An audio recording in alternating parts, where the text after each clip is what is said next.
en diciembre, ¿no? Entonces, ¿qué festejamos en diciembre, hermanos? El nacimiento de Cristo, ¿verdad? Recordamos el nacimiento de nuestro Señor. Y para esta predicación los voy a invitar a ir a nuestra base bíblica, que es Mateo capítulo 1, del versículo 1 al 17.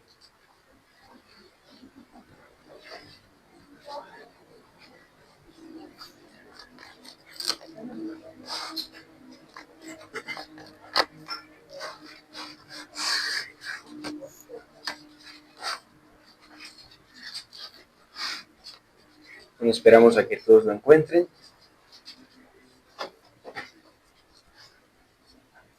Y bueno, vamos a empezar a leer desde el versículo 1 al 17, vamos a leerlo todo y después vamos a ir explicando qué es lo que el Señor nos quiere decir aquí. Dice el versículo 1, libro de la genealogía de Jesucristo, hijo de David, hijo de Abraham. Abraham engendró a Isaac, Isaac a Jacob, y Jacob a Judá y a sus hermanos. Judá engendró a Tamar, de Tamar a Fares, y a Sara, Fares a Esrom, y Esrom a Aram. Aram engendró a Aminadab, Aminadab a Naasón, y Naasón a Salmón.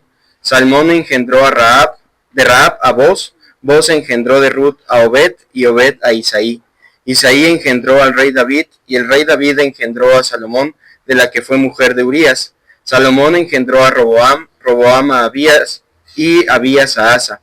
Asa engendró a Josafat, Josafat a Joram, y Joram a Usías. Usías engendró a Jotam, Jotam a Acaz, y Acaz a Ezequías. Ezequías engendró a Manasés, Manasés a Amón, y Amón a Josías. Josías engendró a Jeconías y a sus hermanos en el tiempo de la deportación a Babilonia.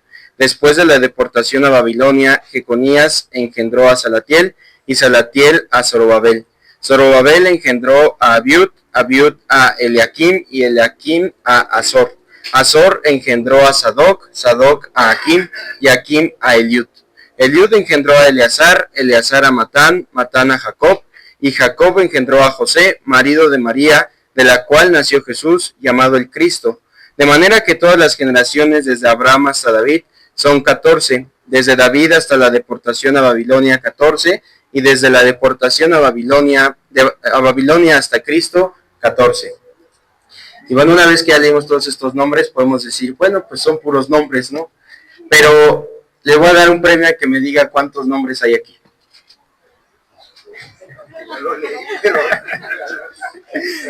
Ok, hermanos, ni yo los conté, ¿verdad? Pero lo importante es que el Señor, a través de todos estos nombres, nos da una enseñanza. Y lo primero que vemos en este capítulo es que se va a dividir en 3 partes. La primera parte va a ser de Abraham hasta David. La segunda va a ser de Abraham hasta el cautiverio babilónico, que es la destrucción de Israel. Y la tercera parte va a ser desde el cautiverio babilónico hasta José. Y explícitamente no está así que nos diga en cuántas partes está, pero de acuerdo a la historia bíblica, pues nos podemos dar cuenta de que son estas 3 partes las que comprenden este capítulo.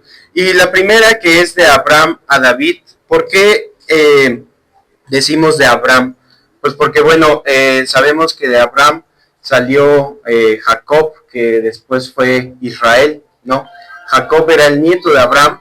¿Y por qué? ¿Qué importancia tiene Jacob aquí? ¿No? ¿Qué importancia tiene Israel?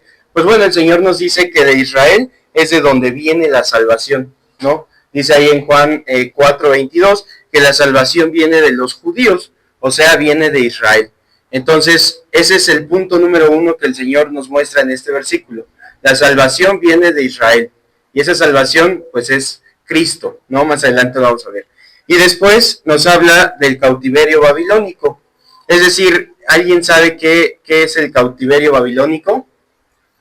Bueno, el cautiverio babilónico es cuando Israel fue llevado cautivo por Nabucodonosor. Esta cautividad que tuvo Israel fue como un castigo por parte del Señor por la idolatría y desobediencia que ellos tenían contra él. Por eso el Señor permitió que Nabucodonosor llevara cautivo a Israel. Y en donde nos dice que Judá era el 4º hijo de Jacob. Bueno, pues en la Biblia, ¿verdad? En la Biblia nos dice que Judá era el cuarto hijo de Jacob, pero también nos dice que ellos servirían a Babilonia. Eso donde lo dice en Jeremías 25:11, que dice: toda esta tierra será puesta en ruinas y en espanto, y servirán estas naciones al rey de Babilonia 70 años.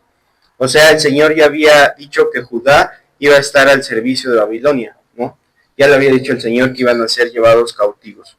¿Y cómo terminó este cautiverio babilónico? Pues bueno, el Señor usó al rey Ciro para destrucción de Babilonia y así permitir que Israel regresara a Jerusalén. Eso lo dice en Esdras 1, versículo 1 y 2, cuando dice el Señor: en el primer año de Ciro, rey de Persia, para que se cumpliese la palabra de Jehová por boca de Jeremías, despertó Jehová el espíritu de Ciro, rey de Persia, el cual hizo pregonar de palabra y también por escrito por todo su reino, diciendo: así ha dicho Ciro, rey de Persia: Jehová, el Dios de los cielos, me ha dado todos los reinos de la tierra y me ha mandado que le edifique casa en Jerusalén, que está en Judá. El Señor ocupó a Ciro para sacar a Israel de esa cautividad y no solamente lo sacó, sino que el rey Ciro hizo algo importante: pagó todos los artículos robados por Babilonia y aparte pagó la construcción. Dice ahí en Esdras 4:5: y 3 hileras de piedras grandes y una de madera nueva, y que el gasto se ha pagado por el tesoro del rey, y también los utensilios de oro y de plata de la casa de Dios, los cuales Nabucodonosor sacó del templo que estaba en Jerusalén y los pasó a Babilonia. Sean devueltos y vayan a su lugar, al templo que está en Jerusalén, y sean puestos en la casa de Dios. Y aquí vemos cómo otra enseñanza es que cuando el Señor hace algo, pues lo hace completo, ¿verdad? El Señor no solo permitió que Israel saliera de esa cautividad, sino que permitió aparte que el rey pagara todo lo que había robado Babilonia. Y esta es la segunda enseñanza que nos da este versículo: la cautividad, el cautiverio babilónico. Y cuando nos habla de David, se refiere a un linaje real. Todos sabemos que David pues era rey, ¿verdad? Y entonces, pensando en un rey, pensamos en un linaje real. En 2 de Samuel 7, del 12 al 16, dice: y cuando tus días sean cumplidos y duermas con tus padres, yo levantaré después de ti a uno de tu linaje, el cual procederá de tus entrañas, y afirmaré su reino. Él edificará casa a mi nombre, y yo afirmaré para siempre el trono de su reino. Yo le seré a él padre, y él me será a mi hijo. Y si él hiciere mal, yo le castigaré con vara de hombres y con azotes de hijos de hombres.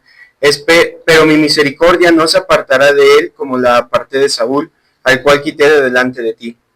Y será afirmada tu casa y tu reino para siempre delante de tu rostro, y tu trono será estable eternamente, conforme a todas las palabras y conforme a toda esta visión. Así habló Natán a David. El Señor ocupó a Natán para decirle a David que de Israel iba a salir el Salvador, ¿verdad? Dice ahí que iba a afirmar su reino. Y entonces vemos cómo el Señor venía hablando ya de esa promesa a Israel, ¿no? De un Salvador, que es Cristo. ¿Y qué importancia tiene el conocer el linaje de alguien, ¿no? Porque empezamos viendo la genealogía de Jesucristo, o el linaje de Jesucristo, pero qué importante tiene conocer la historia que hay detrás, ¿no? Si nosotros creemos en Cristo, ¿no? Cuando nosotros recibimos, cuando somos salvos, recibimos a Cristo, no recibimos al rey David, ¿verdad? Y bueno, espero que alguien aquí no haya recibido al rey David, porque si no, pues estamos en problemas. Pero, ¿qué importancia tiene este linaje? Pues bueno, el conocer el linaje de alguien era muy importante. Era un registro que te podía servir para verificar tu autenticidad. Cuando Israel regresó de ese cautiverio babilónico, lo que ellos hacían era verificar el linaje, es decir, a qué familia pertenecían. Iban a listas y veían: yo soy de la familia de tal. Si estaban ahí registrados, pues bueno, sí eran auténticos. Pero si no estaban registrados, ellos no podían participar de ninguna de las fiestas o de ninguna de las tradiciones que tuviera Israel.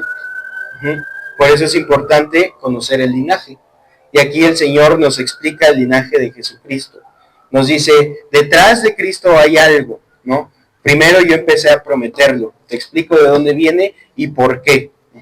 Y si vemos este versículo, nos va a hablar más adelante de muchos reyes, ¿no? Empieza con David, pero después nos empieza a hablar de varios reyes que tuvo Israel.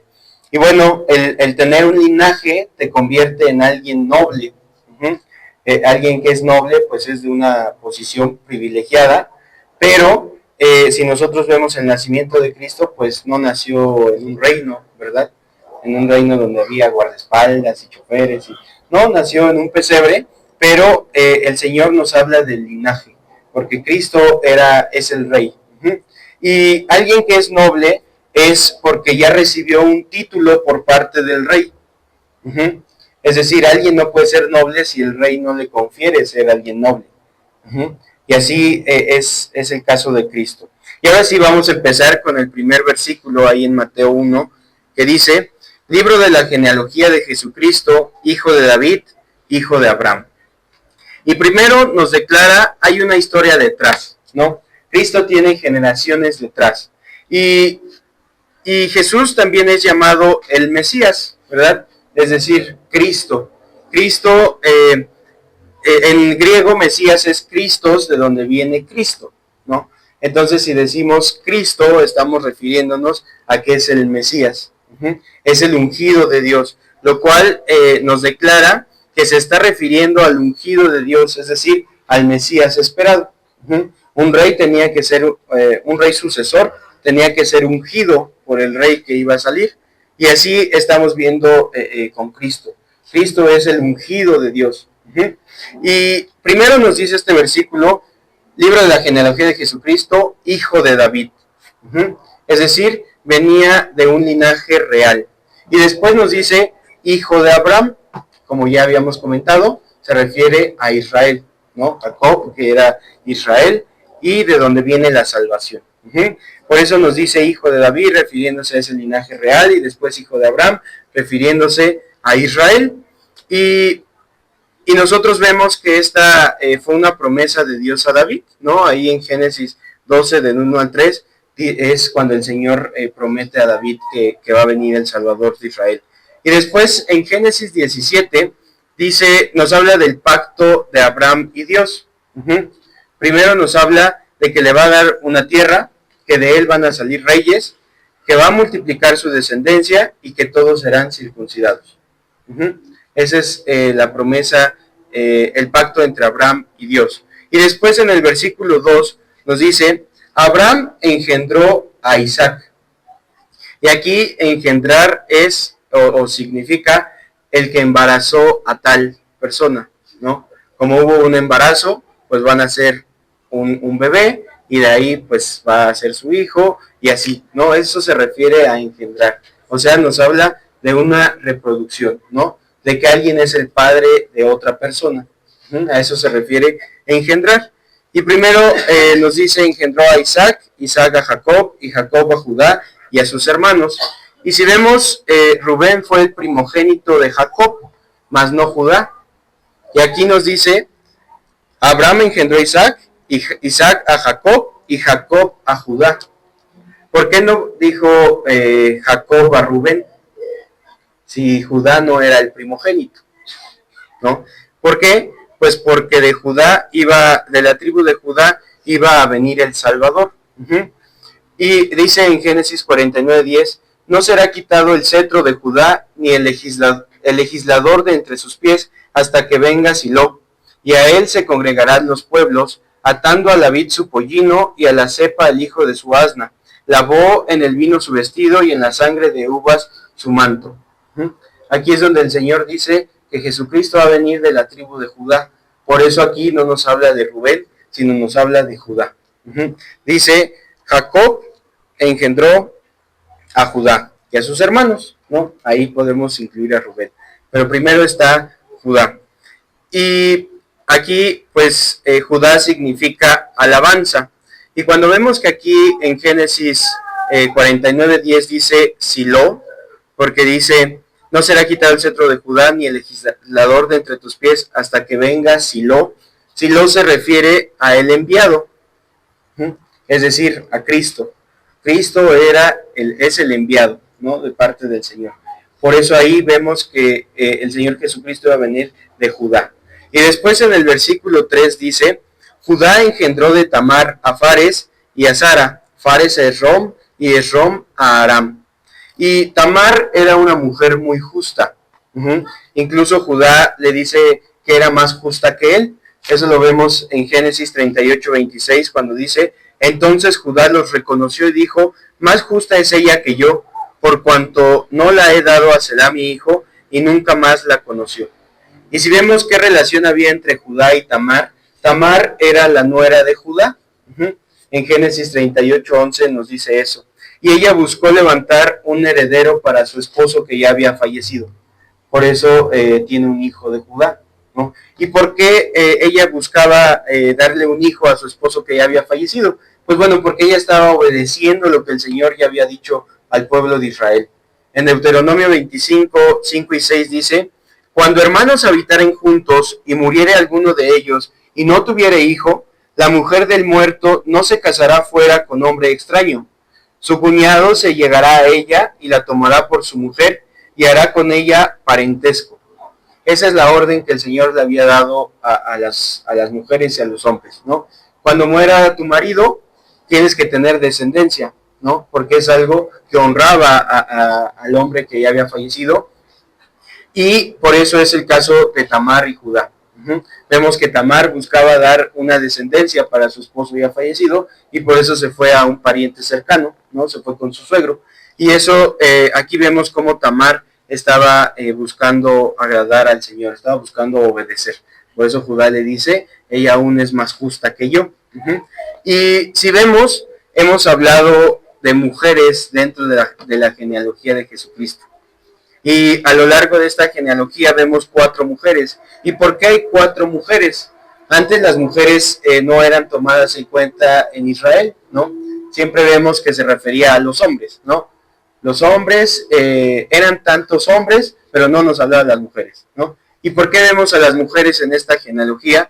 Pues bueno, el Señor nos dice aquí que las mujeres tienen importancia dentro de los planes del Señor.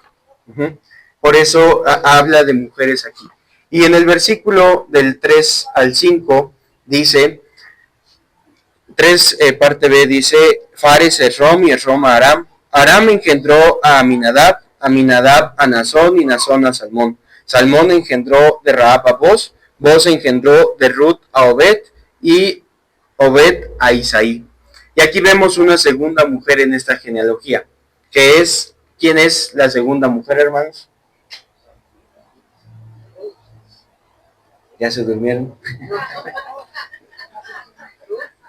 Ruth, ¿verdad? Aquí nos habla, primero nos habla de Rahab, ¿no? Antes de Ruth, porque dice en el versículo 5, Salmón engendró de Rahab a Boz. Salmón era el hombre y Rahab era la mujer, la mamá de Boz, ¿no? Entonces es la segunda mujer que nos habla, que es la madre de Boz, que era una mujer que temía a Dios. Y de nuevo el versículo 5 volvemos a ver una mujer más, o sea, una tercera mujer, ahora sí, Ruth, ¿no? Dice el versículo 5, de Rahab a Boz, Boz engendró de Ruth a Obed, ¿no? O sea, Ruth era la mamá de Obed. Y vemos cómo aquí Ruth también se basó en lo que decía Deuteronomio 25, ¿no? Le dio descendencia a su esposo que ya había fallecido. El esposo de Ruth se llamaba Mahalón, eso lo dice en Ruth 4:10. Y así Boz y Ruth engendraron a Obed, y Obed engendró a Isaí. ¿Y qué importancia tiene Isaí? ¿Alguien se acuerda de quién era Isaí? El padre de David, ¿verdad? Isaí era el padre de David. Y después, ya en el versículo 6 nos habla de David. Dice ahí en el versículo 6, Isaí engendró al rey David, y el rey David engendró a Salomón, de la que fue mujer de Urías.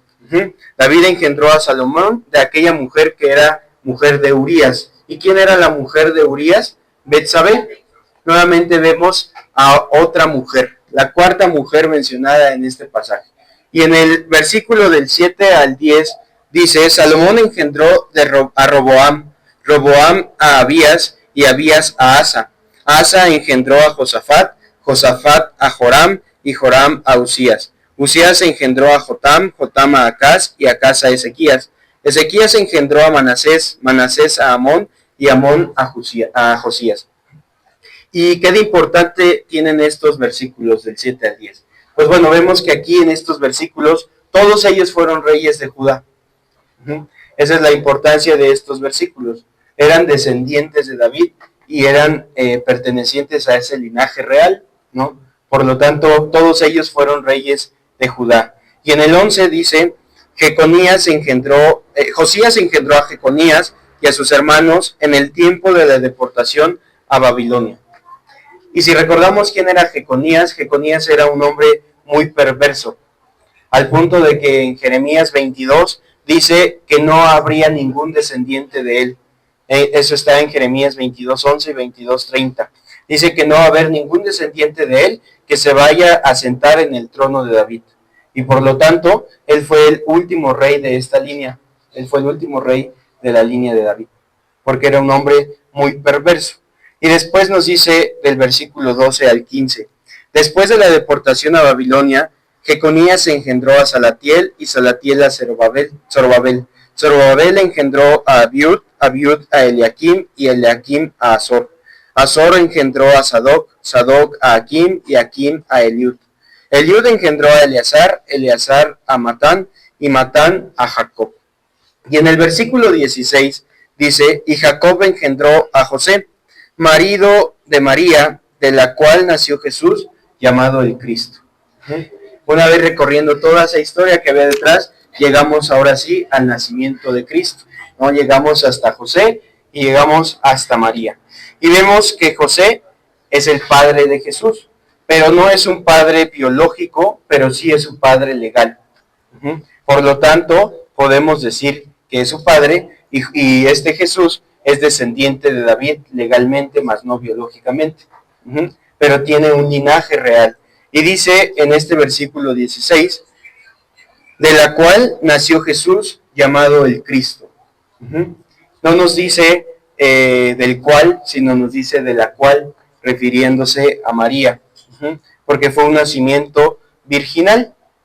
Y de ahí viene nuestro Señor, que es el ungido de Dios. Y en el versículo 17 nos habla que dice, de manera que todas las generaciones, desde Abraham hasta David, son 14. Desde David hasta la deportación a Babilonia, 14, y desde la deportación a Babilonia hasta Cristo, 14. Y si nosotros contamos, desde Abraham hasta David sí hubo 14 generaciones. Y desde David hasta la deportación a Babilonia sí hubo 14 generaciones. Pero si contamos desde la deportación de Babilonia hasta Cristo, no son 14 generaciones, son 13 generaciones. Entonces, aquí vemos un error en la Biblia, ¿verdad? No, de ninguna forma, ¿verdad? El Señor no se equivocó en la Biblia. Dice que son 14 porque nosotros contamos 13 desde la deportación a Babilonia hasta Cristo. Pero entonces, ¿cuál es la generación número 14? Nosotros, la iglesia del Señor. Nosotros somos esa 14ª generación para el Señor. Por eso dice 14 generaciones. Y aquí vemos cómo el Señor ya nos toma en cuenta a nosotros, ¿verdad? Espero que ya todos pertenezcamos a esa 14ª generación. Y después, ahora bien, en esta genealogía de Jesucristo, hemos visto cómo hay toda una historia detrás de Cristo. Pero no cualquier historia. Primero es la historia del Salvador del mundo, de nuestro Salvador. Y segundo es la historia de un rey. Vemos todo ese linaje real, vemos todo un linaje especial, pues Jesús era descendiente del rey David, y vemos a varios reyes más descendientes de la misma línea, tal cual es el caso de Cristo. Y a pesar de que nació en un pesebre, vemos un escenario humilde, un escenario pobre, Él es el rey. ¿Y qué dice Mateo 2:2? Ahí está, diciendo, ¿dónde está el rey de los judíos que ha nacido? Porque su estrella hemos visto en el oriente y venimos a adorarle. Esto decían los magos de oriente. ¿Dónde está el rey de los judíos? Ahí nos declara que desde su nacimiento él fue reconocido como rey por parte de estos magos, ¿no? Porque el Señor así quería que fuera. Y los reyes antes eran ungidos con aceite, como vemos en Primera de Reyes 1:39, que Sadoc ungió a Salomón y dijo, una vez que fue ungido, dijo, viva el rey. Y Jesús es el Mesías, y Mesías significa ungido, ¿no? Por lo tanto, al hablar de Cristo, podemos decir, viva el rey. Por eso Jesús es el rey, porque es el ungido del Señor. ¿Y esto a qué nos lleva? Bueno, pues que un rey no se autoproclama rey a sí mismo, sino que es obligatorio que tenga un linaje real. Yo no puedo ir a España ahorita y decirles, yo soy el rey, no, porque va a decir, a ver, vamos a ver tu genealogía, ¿eres hijo de quién? No, no puedo decir eso. Un rey tiene que ser declarado por el Señor. Un rey debe de tener un linaje real. Y si vemos, los invito a ir a 1 de Pedro 2, del 9 al 10.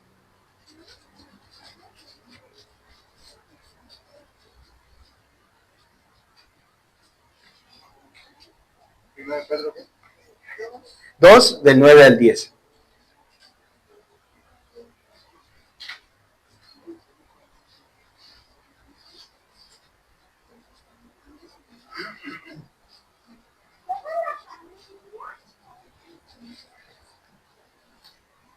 Si alguien lo puede leer, hermanos. Dice, más vosotros sois linaje escogido, real sacerdocio, nación santa, pueblo adquirido por Dios, para que anunciéis las virtudes de aquel que os llamó de las tinieblas a su luz admirable.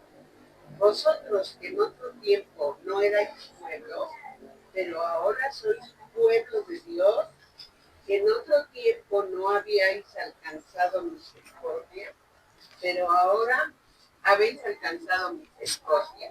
Gracias. Y bueno, aquí lo que vemos en este versículo dice, mas vosotros sois linaje escogido. Y aquí, ¿a quién se está refiriendo? A nosotros. A nosotros, ¿verdad?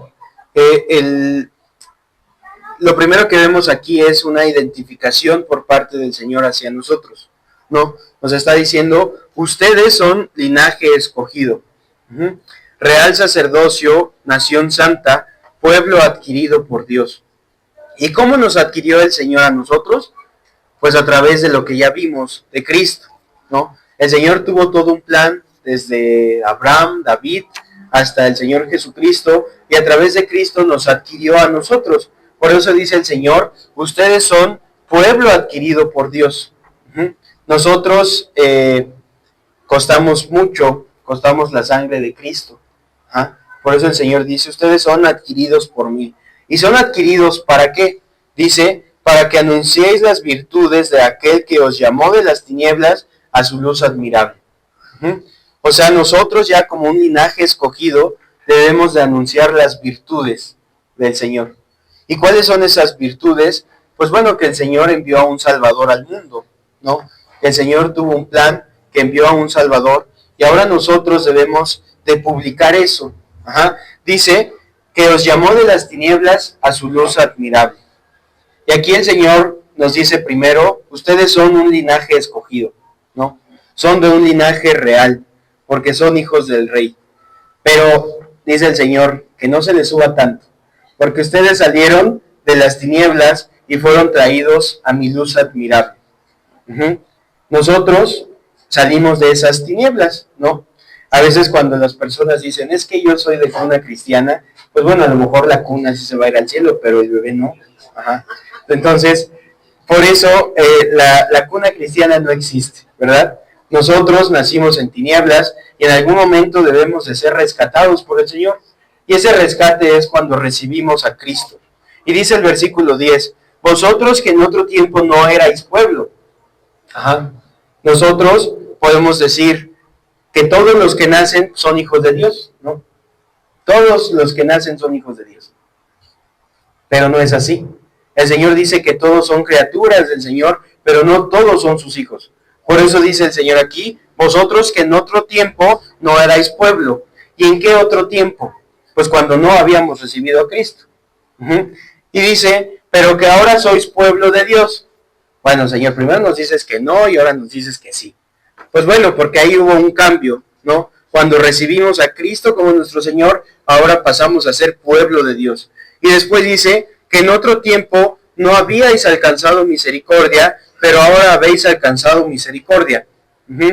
Hay personas que confían mucho en sus obras, ¿no? Que dicen, es que yo, si vieras cuánto ofrenda a la iglesia, ¿no? Uy, te quedas corto, ¿no? O, ay, si vieras yo a cuánta gente ayudo, si vieras yo a cuántos les hablo, ¿no? Yo voy a darle comida a los pobres. Pues el Señor dice que eso de nada sirve, ¿no? Porque ahora nosotros hemos alcanzado misericordia. No es que nosotros hayamos hecho algo bueno y el Señor haya dicho, ay, mira, este no lo había visto, lo voy a salvar. No, dice el Señor que alcanzamos misericordia. Por eso ahora podemos ser salvos. Y estos dos versículos entonces nos hablan de la identificación que tenemos delante de Dios. Ciertamente el Señor aquí nos pone dos parámetros, cuando éramos pueblo y cuando no, pero ahora lo importante es que ya seamos parte de ese pueblo del Señor, que ya hayamos alcanzado esa misericordia. Y aquí es donde nosotros nos debemos preguntar, ¿cómo me identifica Dios? O más bien, ¿soy parte de ese linaje del Señor? ¿Ya fui adquirido por el Señor al haber recibido a Cristo como mi Señor y Salvador? Porque puede que nosotros nos estemos congregando, ¿no? Y seamos muy fieles, cada 8 días llegamos puntuales, ponemos la carpa, traemos café. No es para nadie, hermanos, no sé quién ponga la carpa ni quién traiga el café, pero es un ejemplo, ¿no? Podemos ser muy fieles en eso, pero puede que no pertenezcamos todavía al linaje del Señor. Debemos de preguntarnos cómo está nuestra vida, porque así como veíamos que un rey no se puede autoproclamar rey a sí mismo, nosotros tampoco nos podemos autoproclamar hijos de Dios por nosotros mismos. Debemos de ser declarados hijos de Dios por el Señor. ¿Y cómo podemos ser hijos de Dios? ¿Cómo podemos pertenecer a este linaje? Recibiendo a Cristo como tu Señor y Salvador. ¿Para qué? Para que Dios te dé el derecho de ser su hijo. Ahí es cuando el Señor te va a autoproclamar su hijo. Dice en Juan 1, del versículo 12 al 13, mas a todos los que le recibieron, a los que creen en su nombre, les dio potestad de ser hechos hijos de Dios, los cuales no son engendrados de sangre, ni de voluntad de carne, ni de voluntad de varón, sino de Dios. Y aquí nos dice, más a todos los que le recibieron. ¿A quién? A Cristo. Y ahí dice, los proclamó hijos de Dios. Porque dice, a los que creen en su nombre, les dio la potestad de ser hechos hijos de Dios. Así como veíamos que un noble es noble porque el rey lo declara noble, así también es en las cosas de Dios. Nosotros somos hijos de Dios porque el Señor nos da esa potestad de ser hechos sus hijos. Y nosotros entonces necesitamos de Cristo para poder ser llamados hijos de Dios. Cuando nosotros pertenecemos a este linaje, hermanos, como vimos al inicio, que es porque el rey te ha dado un título, ese linaje en nosotros es porque nos dio el derecho de ser sus hijos. Ahí podemos ver que el Señor nos dio ese derecho de pertenecer a su linaje, porque nos autoproclamó sus hijos. Y no porque el Señor haya elegido a algunos, sino porque nosotros decidimos cuándo creer en Cristo. O más bien nosotros decidimos recibir a Cristo. Cuando la persona recibe a Cristo, ahora sí el Señor te dice, tú eres mi hijo. Te doy esa potestad de ser mi hijo. Y cuando nosotros pertenecemos a este linaje, es decir, a un título, por así llamarlo, debemos de cuidarlo. No debemos de descuidarlo. Debemos de preocuparnos. Y así debe de ser nuestra vida. El Señor nos pide cuidar nuestra salvación con temor y temblor, ¿verdad? Dice ahí en Filipenses 2:2 que nosotros debemos de cuidar nuestra salvación. Y siempre lo decimos como cuidar nuestra salvación, pero el Señor dice ahí, ocúpate, debes de estar ocupado de tu salvación con temor y temblor. No dice que la cuides, dice que te ocupes. ¿Y nosotros en qué estamos ocupados, hermanos? En el trabajo, en la casa, ¿no? Con el esposo, con la esposa, con los amigos, no sé cada uno de ustedes en qué está ocupado, pero el Señor quiere que nos ocupemos de esta salvación, de la salvación que el Señor ya nos ha dado. Y nos debemos de preguntar, ¿ya pertenezco a este linaje de Cristo? ¿Ya soy hijo del Rey de Reyes y Señor de Señores? ¿Cómo está mi vida el día de hoy? Las personas te ven y notan que eres linaje del Señor, pero aún más importante, el Señor al verte te reconoce, como dice Gálatas 4:9, más ahora conociendo a Dios, o más bien siendo conocidos por Dios. El Señor te ve y si dice, este es mi hijo, esta es mi hija, o dice, no, pues ni sé quién sea, no te conozco porque no eres de mi linaje. ¿Cómo nos ve el Señor el día de hoy? Si hoy murieras, el Señor sí te diría, bien, buen siervo y fiel, sobre poco has sido fiel, sobre mucho te pondré, entra en el gozo de tu Señor, como dice en Mateo 25, 23, o te diría, no te conozco, apártate de mí. ¿Cómo nos diría el Señor si hoy nos llamara a su presencia? Pero el Señor me congregaba, servía, ¿no? Me llevaba muy bien con todos los hermanos, les hablaba cada 8 horas, hasta parecía receta médica, cada 8 horas. ¿Cómo estás, hermano? ¿No? Ya comiste, ya cenaste, ya desayunaste, ¿no? Pero el Señor siempre me bañaba para ir a la iglesia, ¿no? El Señor te va a decir, pues sí, siempre te bañabas, pero nunca limpiaste tu corazón con mi Hijo Jesucristo, ¿no? Entonces, hermanos, los hijos de Dios somos de ese linaje del Rey. No por nosotros, sino por Cristo. Nosotros ya no debemos de hacer berrinches, ¿verdad? Eso es muy común en los cristianos, que hagamos berrinche por cualquier cosa, ¿no? Que no nos sujetemos al Señor, que no reconozcamos la posición de nuestro Rey. En pocas palabras, hermanos, a veces vivimos como si Cristo no hubiera venido. Nosotros debemos de vivir por Cristo. Nuestra vida ahora es Cristo. Ya somos linaje de Cristo, hermano, y si aún no perteneces a este linaje del Señor, porque no has recibido a Cristo como tu Señor y Salvador, el Señor te está esperando con los brazos abiertos y te está diciendo, mira, todo este plan, desde David, desde Abraham, yo lo creé, yo lo hice para ti. Yo lo hice porque quiero que tú también seas de parte de este linaje, que tú seas hijo del Rey, hijo de Jesucristo. A veces nos podemos poner a pensar, bueno, es que Dios me va a castigar por todo lo que he hecho, ¿no? El Señor ni sabe lo que he hecho, el Señor ya sabe todo lo que has hecho, ¿no? Pero el Señor lo que quiere es que reconozcas que necesitas a Cristo, que necesitas arrepentirte y que necesitas ser parte de este linaje. Así como veíamos que Israel, cuando regresó a su tierra, se buscaban en la lista y si no estaban, pues no pertenecían al pueblo. Así va a pasar con nosotros, ¿no? Todos los que ya recibimos a Cristo, ya estamos anotados en el libro de la vida.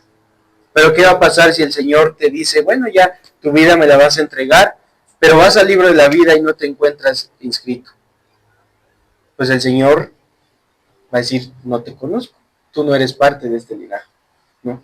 Entonces debemos de preocuparnos si ya estamos en este linaje del Señor, ya estamos inscritos en el libro de la vida. Nuestra vida, el propósito de nuestra vida es que seamos salvos.